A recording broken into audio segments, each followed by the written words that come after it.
ជាចិនម្លែទេព្រោះតែស្នេហ៍បានដូចបំណងរជាងចិនព្រោះនួនល្អងអូនស្គាល់ច្បាស់ចិនបងថាបងត្រូវការយ៉ាងណាស្រ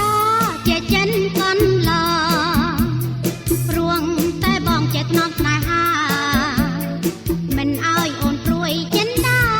ទោះជាខាងយ៉ាងណាក៏បងមេត្តាជានិញ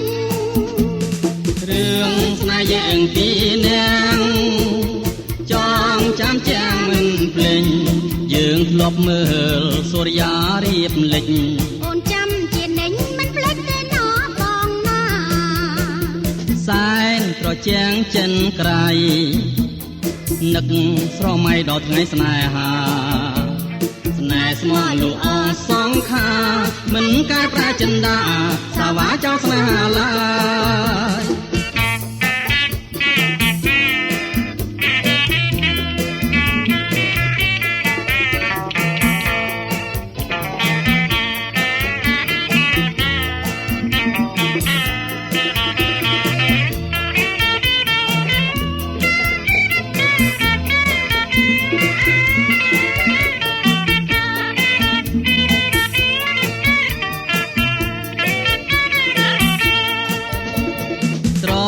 ជាចិនម្លែទេ